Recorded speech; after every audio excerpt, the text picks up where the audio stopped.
Oke guys, sekarang tanggal 8 Maret 2025 jam 00.22 menit. Kita melihat ini marketnya crash lagi ya, kembali dump. Apakah yang menyebabkan ini? Apakah ini ada pengaruh dengan data ekonomi yang pada malam hari ini ada 3 data penting berturut-turut ya? Kita coba lihat. Ya ini guys ya, ini barusan keluar data penting dari US, semuanya bintang 3.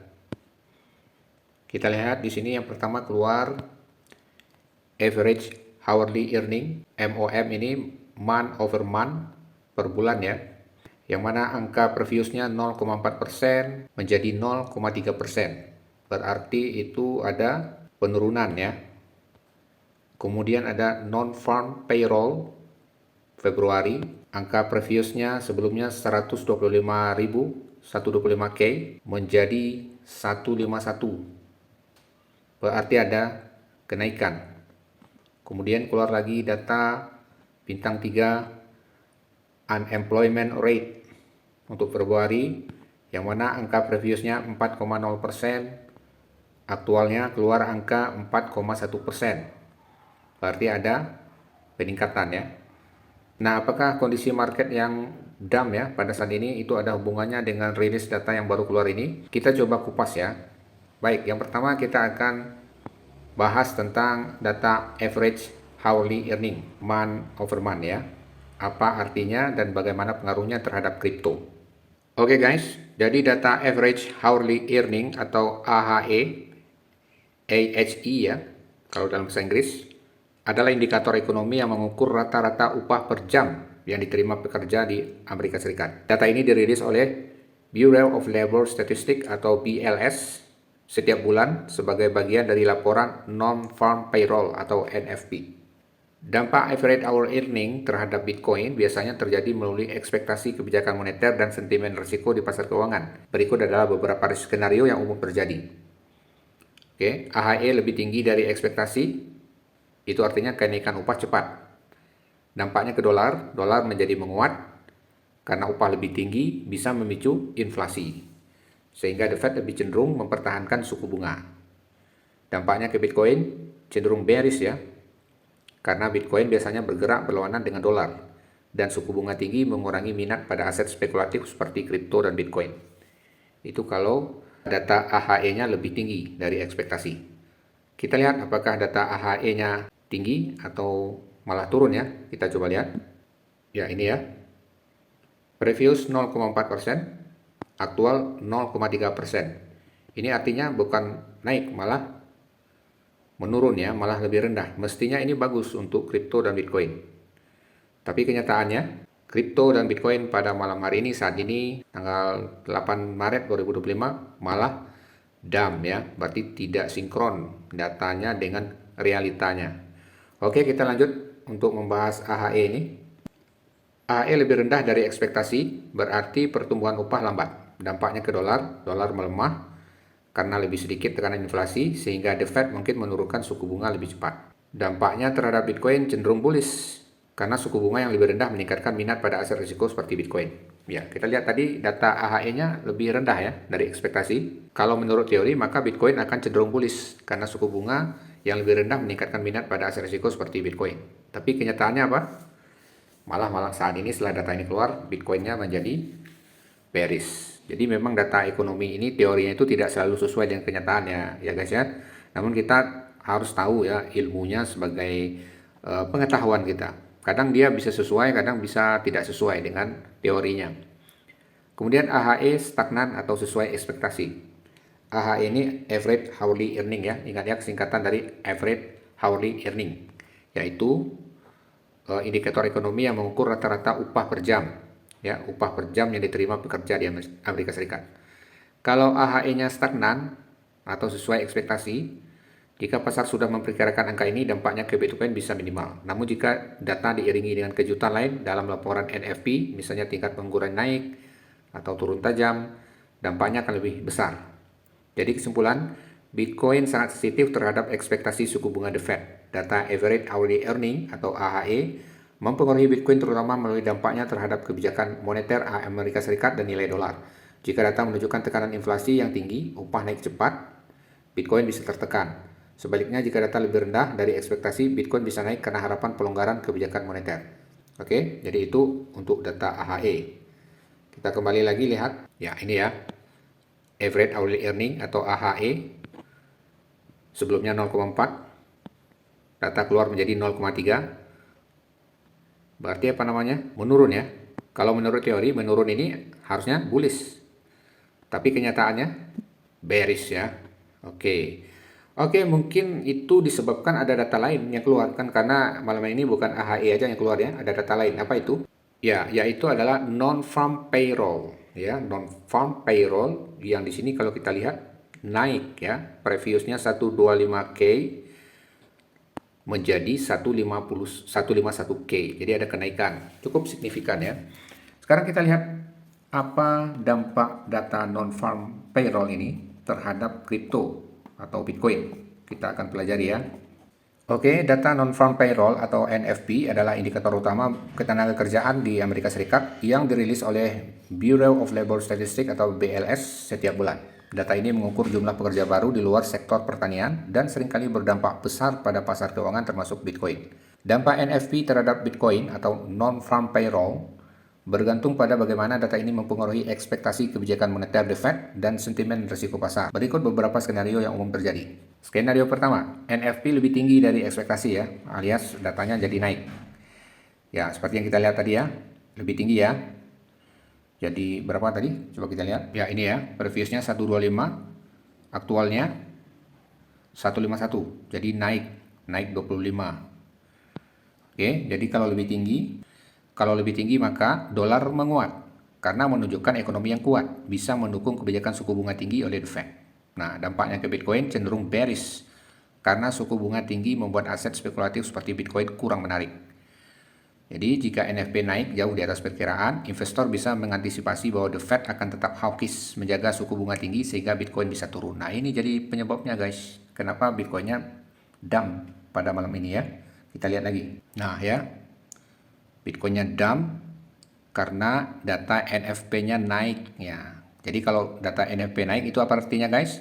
Berarti ekonomi menguat ya, ekonomi Amerika itu menguat, maka dampaknya kepada The Fed apa? Maka The Fed akan lebih hawkish, akan mempertahankan suku bunga atau bahkan menaikkan suku bunga. Nah, itu yang menyebabkan sentimen pasar menjadi bearish terhadap aset berisiko seperti Bitcoin. Paham ya? Ya, jadi gimana tadi? Coba ulangi. Data NFP naik, maka dolar menguat, maka ekonomi dianggap kuat. Pengaruhnya apa? The Fed akan mempertahankan suku bunga. The Fed bahkan bisa jadi menaikkan suku bunga. Nah, itu yang membuat aset berisiko seperti Bitcoin dan kripto itu menjadi bearish. Jadi ini cocok ya guys ya. Memang kita lihat data AHE tadi mendukung Bitcoin itu bullish. Ternyata setelah itu keluar data NFP yang cenderung membuat Bitcoin itu menjadi bearish. Karena apa? Karena datanya naik dari ekspektasi. Tapi kalau turun NFP-nya itu malah bagus. Bitcoin-nya jadi bullish. Kenapa? Karena itu menandakan ekonomi Amerika melemah, dolarnya jadi melemah, itu akan cenderung membuat The Fed untuk apa? Lebih dovish. Apa artinya lebih dovish? Lebih melonggarkan kebijakan moneter, bahkan nanti bisa jadi menurunkan suku bunganya. Nah, jadi ini tepat sekali guys ya, sinkron antara datanya dengan realitanya. Oke, kita lanjut lagi. Ya, ini benar ya, sinkron ya, data NFP-nya naik, Bitcoin-nya bearish. Keluar lagi data penting ya, bintang 3, berturut-turut nih guys, di jam yang sama. Jam 20.30 tadi. Yaitu unemployment rate. Ya, kita lihat di sini data unemployment rate-nya itu naik dari 4% menjadi 4,1%. Lalu apa dampaknya kenaikan data unemployment rate ini terhadap kripto, Bitcoin pada khususnya? Ya, kita coba bahas. Jadi data unemployment rate ini itu adalah data tentang tingkat pengangguran. Adalah indikator utama kesehatan pasar tenaga kerja Amerika Serikat dan memiliki dampak signifikan terhadap Bitcoin. Karena berpengaruh pada kebijakan moneter The Fed dan sentimen risiko pasar. Dampak unemployment rate terhadap Bitcoin. Yang pertama, jika pengangguran lebih rendah dari ekspektasi, tadi kalau kita lihat datanya bukan lebih rendah ya, lebih tinggi ya. Nah, jika pengangguran lebih rendah dari ekspektasi, pasar tenaga kerja itu dianggap kuat, maka akan berdampak kepada dolar. Dolarnya akan menguat, karena ekonomi kuat, The Fed cenderung mempertahankan suku bunga tinggi. Kalau The Fed mempertahankan suku bunga tinggi, maka dampak ke Bitcoin adalah cenderung bearish, karena suku bunga tinggi mengurangi minat pada aset spekulatif seperti Bitcoin. Contoh, jika tingkat pengangguran turun tajam, pasar bisa mengantisipasi bahwa The Fed akan lebih hawkish, tetap mempertahankan suku bunga tinggi yang dapat menekan harga Bitcoin. Oke, jadi jika pengangguran lebih rendah dari ekspektasi ya, maka dolar akan menguat, dan jika dolar menguat, Bitcoin cenderung bearish kalau lebih rendah. Tapi kita lihat datanya tadi lebih tinggi ya, penganggurannya jadi lebih tinggi, datanya naik dari 4 jadi 4,1%. Mestinya bagus untuk Bitcoin itu ya, karena kita lihat pengaruh yang kedua ya, pengangguran lebih tinggi dari ekspektasi, pasar tenaga kerja melemah. Dampaknya ke dolar melemah karena meningkatnya pengangguran bisa membuat The Fed mempertimbangkan pemangkasan suku bunga. Dampaknya ke Bitcoin cenderung bullish karena ekspektasi suku bunga lebih rendah meningkatkan minat pada aset risiko seperti Bitcoin. Contoh, jika tingkat pengangguran melonjak, investor bisa mulai mengantisipasi pelonggaran kebijakan moneter The Fed yang bisa mendukung kenaikan Bitcoin. Dan pengangguran sesuai ekspektasi, jika datanya tetap saja stagnan, dampak terhadap Bitcoin juga bisa netral atau hanya jangka pendek, kecuali ada faktor lain dalam laporan tenaga kerja seperti NFP dan average hourly earning yang bisa mempengaruhi sentimen pasar. Kesimpulan, Bitcoin cenderung melemah jika pengangguran turun, karena The Fed bisa mempertahankan suku bunga tinggi. Bitcoin cenderung menguat jika pengangguran naik, karena pasar bisa mengantisipasi pemotongan suku bunga lebih cepat. Dampak lebih besar jika perubahan pengangguran sangat signifikan atau didukung data tenaga kerja lainnya. Oke, jadi data unemployment rate malam ini itu cukup bagus ya untuk Bitcoin ya. Ya, kita lihat ini, walaupun kenaikannya tidak besar dari 4% menjadi 4,1%, tapi kalau unemployment rate ini naik, itu cenderung bagus untuk Bitcoin karena berpengaruh kepada kebijakan The Fed akan lebih mempertimbangkan untuk lebih dovish ya, untuk menurunkan suku bunga. Cuma kita lihat di sini kalau skornya 2:1 ya. Di AHE ini bagus 0,4 jadi 0,3 turun, bagus untuk Bitcoin. Unemployment rate-nya juga bagus 4 jadi 4,1, bagus untuk Bitcoin. Tetapi yang bikin kacau ini yang ini guys, non-farm payroll ini yang seharusnya itu turun tapi malah naik. Nah, inilah yang menyebabkan Bitcoinnya dump. Nah, ini ya dump. Ini udah mulai rebound lagi ya, sudah mulai naik ke atas lagi. Ya, tadi pas datanya keluar itu langsung anjlok ya. Ini kayaknya sudah mulai kembali ke atas. Kita lihat sekuat apa dia bisa kembali ke atas. Dan ini masih ada satu berita yang sangat penting yang kita tunggu ya. Sebentar lagi di jam 23, di jam 1 waktu Indonesia Barat, itu Fed Monetary Policy Report. Ini sangat berpengaruh juga ya. Federal Monetary Policy Report, laporan kebijakan keuangan federal. Nah, ini juga bisa mengguncang market, makanya bintang 3. Ini kita tunggu saja hasilnya nanti. Mungkin tidak bisa saya review sekarang, mungkin besok akan saya review. Karena sebentar lagi ini bakalan dimulai, saya akan ikuti dulu The Fed Monetary Policy Report dan bagaimana dampaknya terhadap guncangan harga Bitcoin dan kripto. Oke. Bagi kamu yang masih baru, yang masih newbie, kalau kamu ingin belajar bagaimana cara membuka economic calendar ini, ya, economic calendar ini supaya kamu bisa melihat data-data ekonomi penting yang berguna bagi kamu untuk melihat arah harga pasar itu kemana. Kamu bisa lihat tutorial cara membuka economic calendar ini di video tutorial yang ditunjukkan oleh tanda panah ini ya. Dan bagi kamu yang masih belum tahu tentang kripto dan Bitcoin, yang belum tahu bagaimana cara berinvestasi di Bitcoin, Anda nanti bisa melihat playlist tutorialnya di linknya saya taruh di deskripsi bawah ini. Dan atau di akhir video juga ada link yang mengarahkan kamu ke playlist tutorial belajar bagi newbie ya, yang dari nol, yang nggak ngerti sama sekali Bitcoin, nggak ngerti sama sekali kripto. Nanti ada video tutorialnya yang memandu kamu sampai bisa. Oke ya, see you on the next video.